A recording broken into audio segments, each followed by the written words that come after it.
my name is Professor Rad, and this is Precalc video 229, solving equations with exponential expressions and logarithmic expressions. So in this video, that's what we're going to be doing. We're going to be solving a whole lot of equations that involve either exponential expressions or logarithms. To do this, we are going to have a couple of properties and techniques to help us solve. So earlier we saw that if I had a to the u equal to a to the v, then that meant the exponents had to be equal. We have a similar thing going on with logarithms. So if you have log base a of u equal to log base a of v, that means that their arguments have to be equal as well. We'll also be using the definition of logarithmic expressions. So a to the x equals y, that's going to mean log base a of y equals x. And we have this like cyclic motion here to help us convert from one form to another. And then lastly, I've just jotted down a couple of properties that we may use as we go to solve the equations. So if you want to take a moment and copy these down or copy down the examples that we'll be doing, you can do that. And then we'll walk through solving each of these equations together. All right, so let's begin with the first one, example A. So in example A, we have log base 2 of 3x minus 5 is equal to 0. Now, this equation is set up perfectly for us to use the definition and change into exponential form. So we have a logarithm equal to a number. So we have log equal to a number. So we can rewrite this as an exponential equation. So I'm going to write 2 to the 0 is equal to 3x minus 5. Now 2 to the 0 is the same thing as 1. So let's just write 1 is 3x minus 5. And now it's a simple linear equation that we know how to solve. So we'll add 5 to both sides and get 6. And then divide by 3 to get 2. Now be careful, because before we go ahead and circle that as our answer, we do have to do a domain check. So remember that exponential functions have a domain of all real numbers. So when we solve those, we won't have any issues that we'll have to like really check for. But logarithmic functions do have a limited domain. So logarithmic functions have a domain that go from 0 to infinity. That doesn't mean just because we got a positive 2, it's going to work, because it depends on what's happening on the inside of those parentheses. So let's just do a check. Get in the habit of always checking your logarithmic equations. So for our check, we'll log base 2 of 3 times 2 minus 5 equals 0. Well, 3 times 2 is 6, minus 5 is 1. And log base anything of 1 is 0, so it checks out. Ta-da! On to problem B. So for example B, we have 4 to the x minus 5 is equal to 9. This is an exponential equation, and previously we would try to get the same base on either side. But here we have a problem because 4 is a power of 2 and 9 is a power of 3, but they're not powers of the same nice number. So we're not easily going to be able to write this as a to the u equals a to the v. So this is where our logarithmic definition comes in place, or different logarithmic properties. Excuse me. So I'm going to use my logarithmic definition, and what that will do is it'll free this x minus 5 from the land of the exponents into the land of the base. So we have a base 4, so log base 4 of 9 is equal to x minus 5. Now I'm free to move the 5 to the other side by adding 5 to both sides.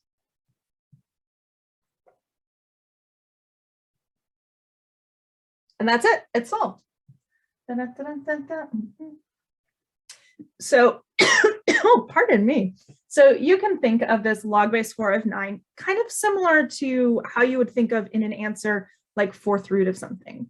So just like you can get an answer that's a number that's like 5 plus the 4th root of something, here we can get 5 plus log base 4 of something as our solution. However, sometimes you may want an answer that's just a single logarithm. So we're going to redo this problem in a way that will help us to get a solution that's just one logarithm, as opposed to this log plus the 5.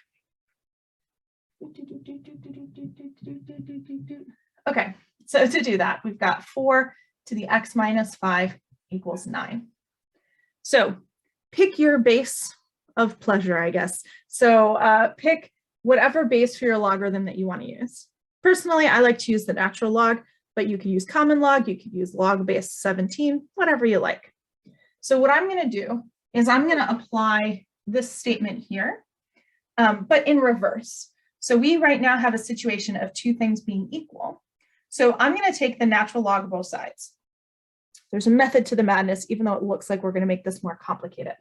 So I'm going to have the natural log of 4 to the x minus 5 power is equal to the natural log of 9. Now, when I do this, or the reason I'm doing this, is because even though the natural log doesn't share the same base as either 4 or 9, we do have a property of logarithmic functions that says if you have log of something to a power, you can bring that power out front as a factor. So any logarithm is going to do the trick to help us bring this x minus 5 out to the front. So that's what I'm going to do. I'm going to have x minus 5 times the natural log of 4 is equal to the natural log of 9. Next, to bring things together, I'm going to distribute this natural log of 4 to the x and then to the minus 5. So I have x times the natural log of 4 minus 5 times the natural log of 4 is equal to the natural log of 9. Now, my goal here is to get an answer that's just a single logarithm, right? So I can achieve that. First, I'm going to bring this 5 up in as a power for this 4. So I'm using this property we used here, just in the opposite direction. So I have x times the natural log of 4 minus the natural log of 4 to the 5th is equal to the natural log of 9.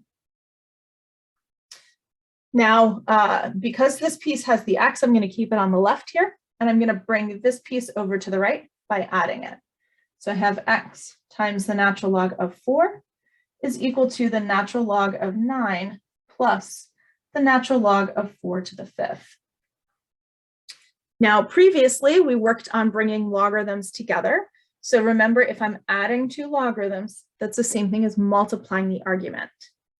So I have x times the natural log of 4 is equal to the natural log of 9 times 4 to the 5th. You know what, let's see if that's not super massive, and then we'll just write it as a single number.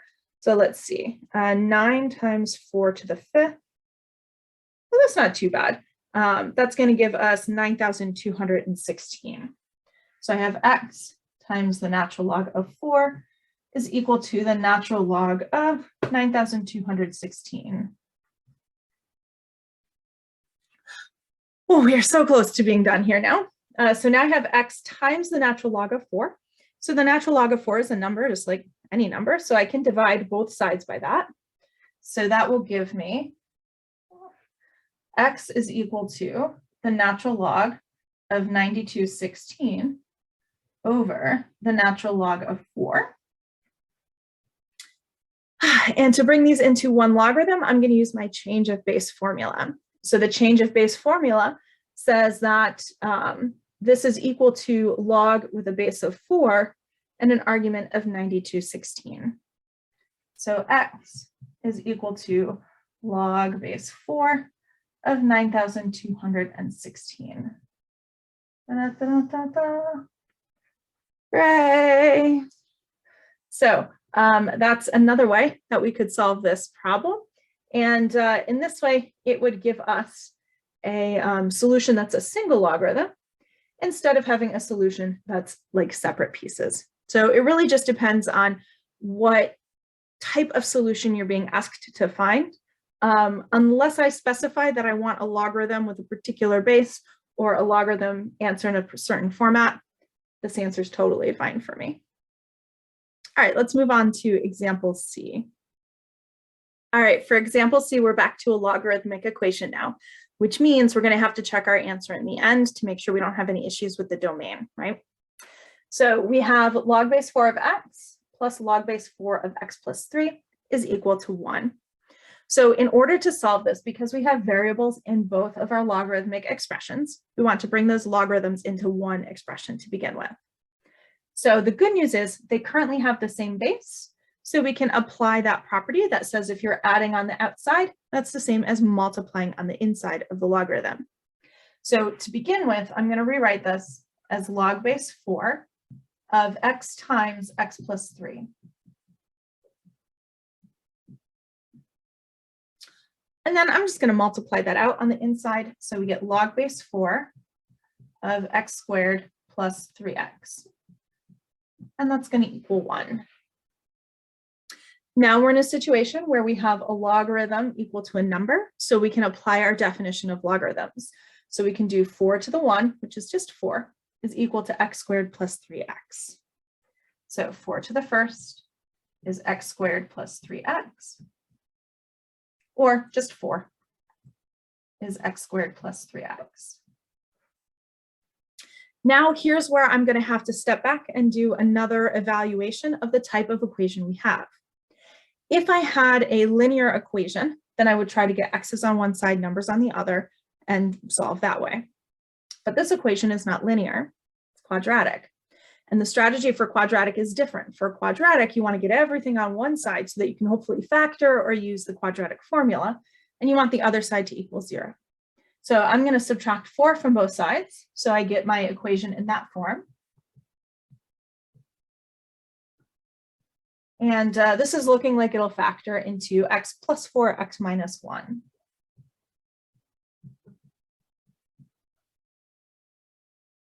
So solving this, that means x plus 4 is 0, or x minus 1 is 0.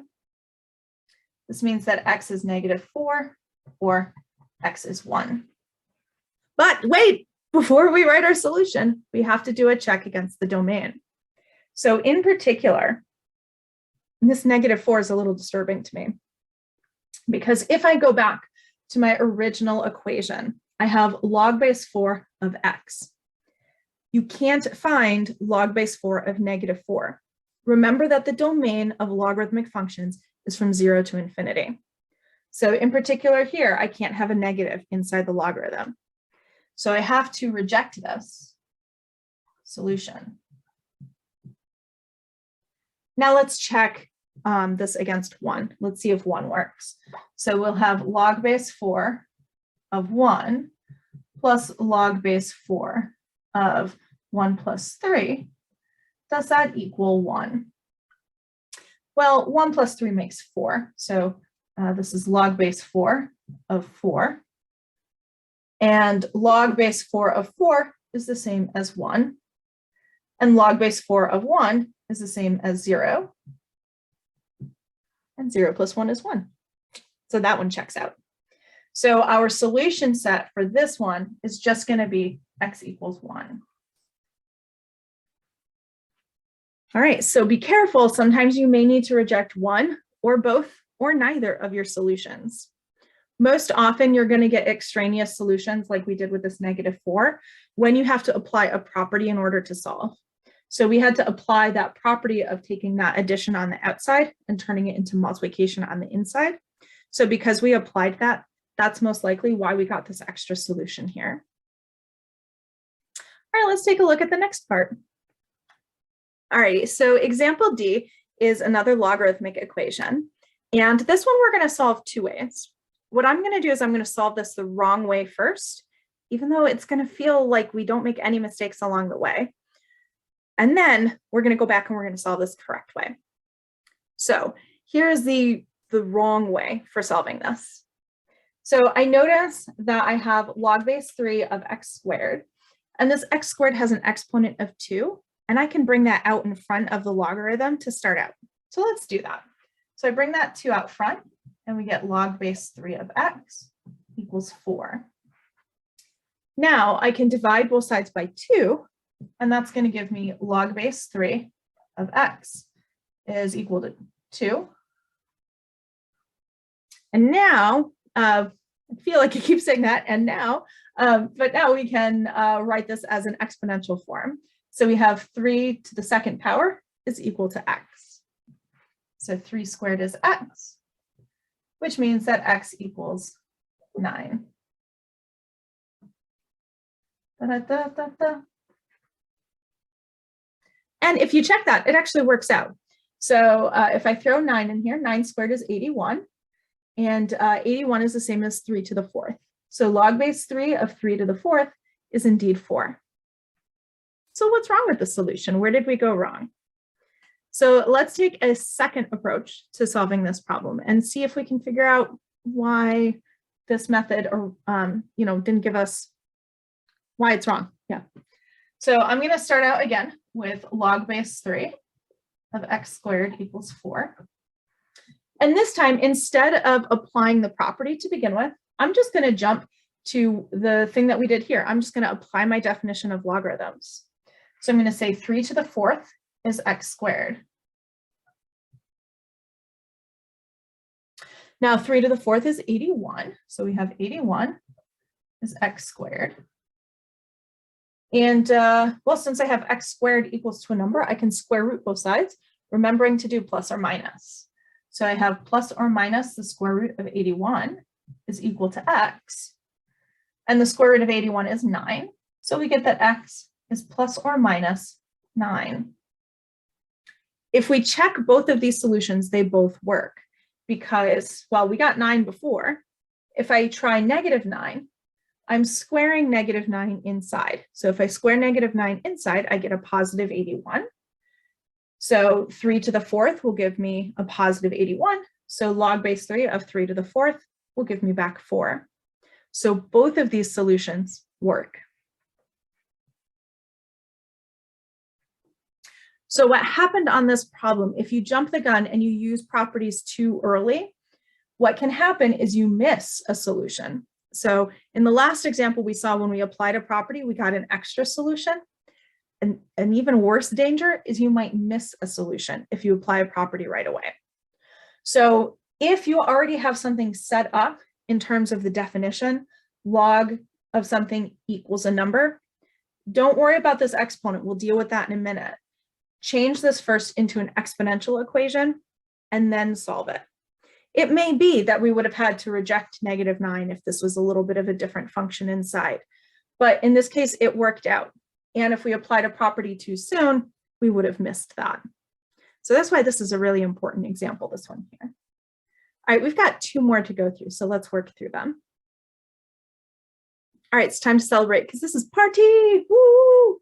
So we have 5 times 2 to the x is equal to 34.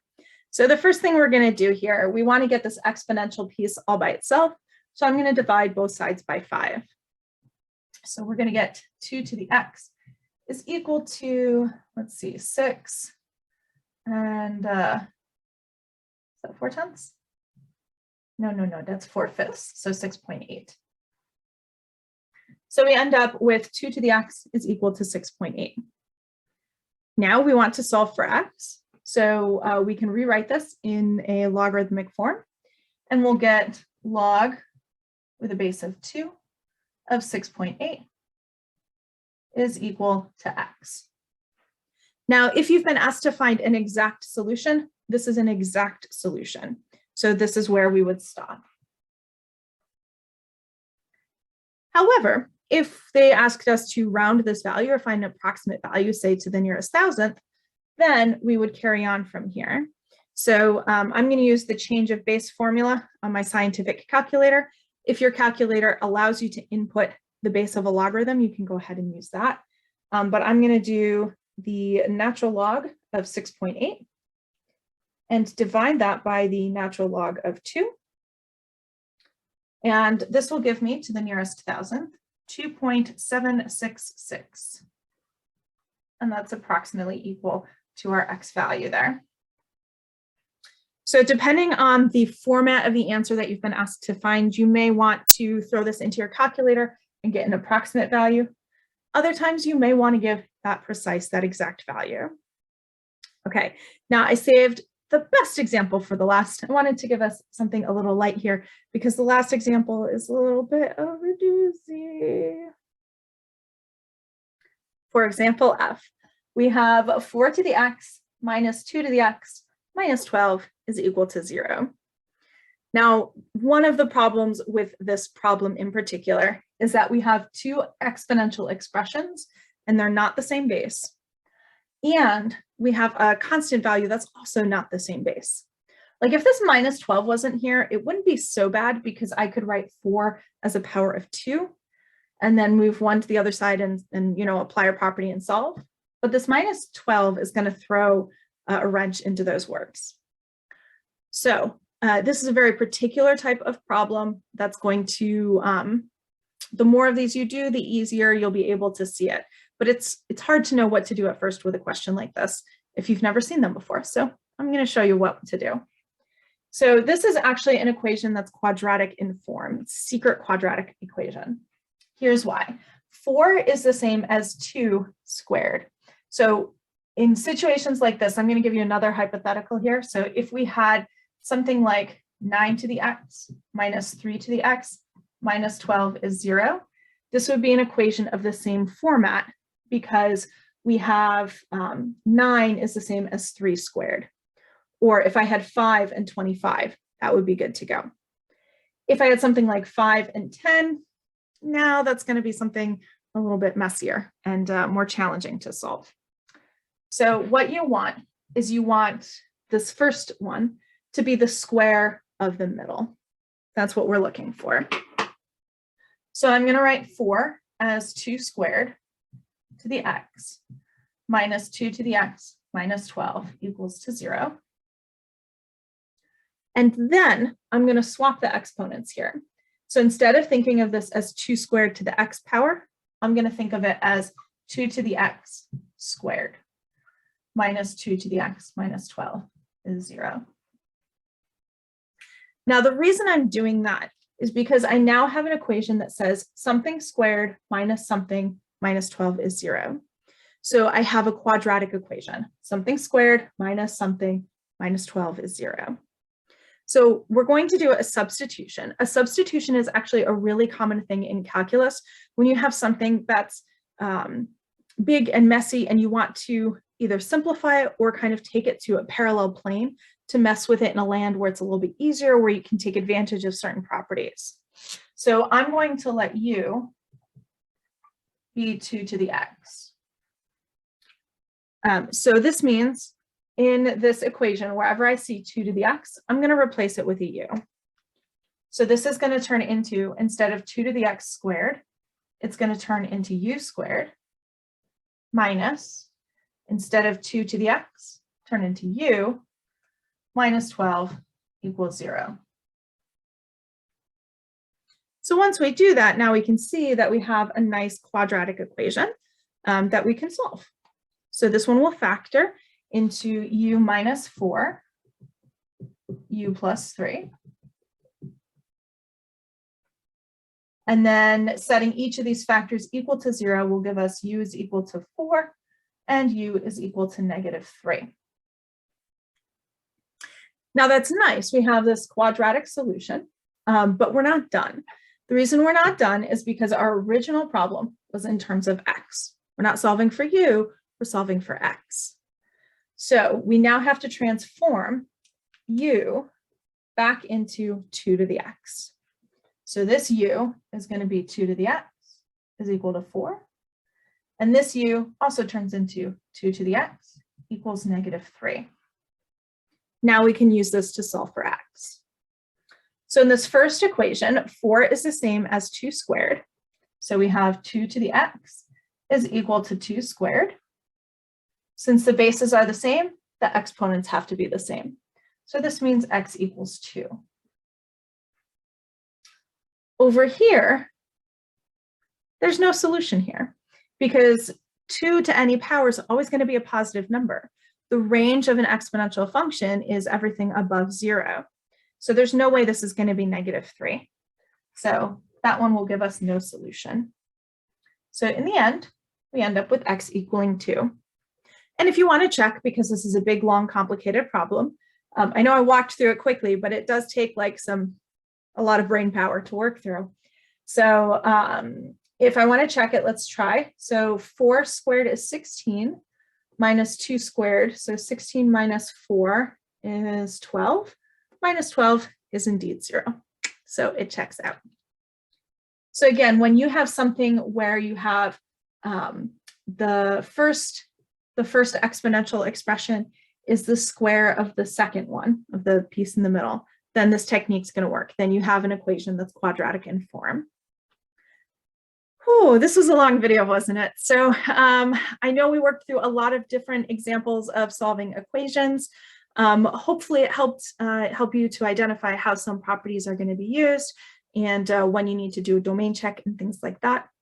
In our next 3 videos, we will be applying exponential and logarithmic functions to some real world situations. So I think in the next one, we're going to look at some financial problems because who doesn't have those, right? So I hope you have a wonderful day and not too many financial problems. And I'll see you next time. Bye for now.